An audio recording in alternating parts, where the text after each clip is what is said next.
सुप्रभात बच्चों, ये है आपका पाठ 16 जिसका नाम है रामेश्वरम, जिसके लेखक है महेंद्र कुमार मानव।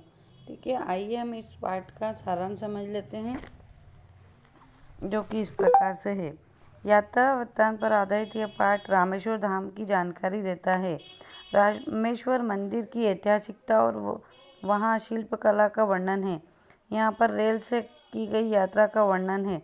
रामेश्वर जाने के लिए सबसे पहले रेलगाड़ी से पामवन तक जाते हैं। यह यात्रा रोमांच उत्पन्न करती है, क्योंकि भूभाग समाप्त होते ही रेल सागर पर बने लोहे के पुल पर से जाती है, जिसके दोनों ओर सागर है। यह पुल अस्थायी है। जब जहाज निकलते हैं तो पुल को उठा दिया जाता है। इसके बाद पामवन स्टेशन आ जाता है। अब यहाँ से रामेश्वरम के लिए गाड़ी बदलना पड़ती है। पामवन से रामेश्वर तक जाने में केवल 15 मिनट लगते हैं। पामवन, रामेश्वरम और धनुष्य कोटि एक त्रिकोण के 3 बिंदु हैं। तीनों एक टापू पर बसे हुए हैं। रामेश्वरम 4 धामों में से एक है। यदि इसके दर्शन नहीं किए तो जीवन की सिद्धि का लाभ नहीं मिलता।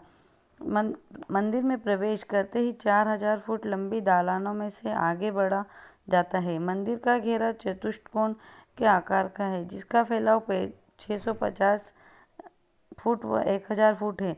यह मंदिर दक्षिण के स्थापत्य का सुंदर नमूना है। कहा जाता है कि जब हनुमान जी सीता की खोज में निकले थे तो जिस चट्टान से लंका की भूमि नजर आई थी, उसी चट्टान को गंधमादन पर्वत कहते हैं। लंका जाने से पहले रामचंद्र जी यहाँ रुके थे। यहाँ पर भी उनकी चरण पादुका विराजमान है। ये स्थान राम झरोखा के नाम से प्रसिद्ध है।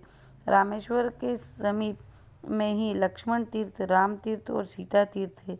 मंदिर के अंदर 24 तीर्थ है। टापू की आबादी 14,000 है। चारों धाम में से रामेश्वरम देखे बिना चारों धाम की यात्रा पूर्ण नहीं होती, यही लोगों का मत है। तो बच्चों, ये था इस पाठ का सारांश, जो कि आप लोगों को समझ में आ गया होगा। आइए अब हम पूरे पाठ की रीडिंग करेंगे।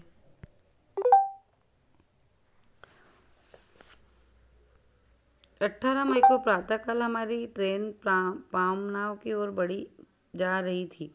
ट्रेन जमीन की एक सकरी सी होती जाती लंबी पट्टी पर चल रही थी, जिसके दोनों ओर समुद्र था। ट्रेन से हम दोनों ओर का समुद्र देख सकते थे। मंडपम में गाड़ी खड़ी हुई। यहाँ भी हमने दोनों ओर से के सागर के दृश्य का आनंद लिया। धीरे धीरे दोनों तरफ के सागर निकट आते चले गए और जमीन की पट्टी सक्रिय होती चली गई। अब तो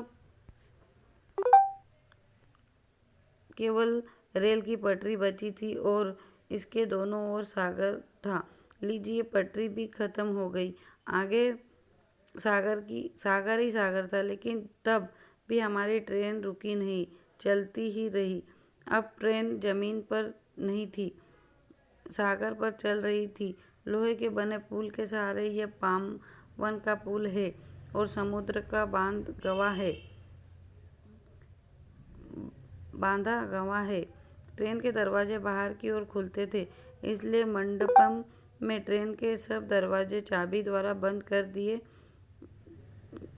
दिए गए थे। हमारे बाईं ओर पत्थर का एक लंबा सिलसिला चला गया था, जिनके ऊपर से समुद्र का पानी बहता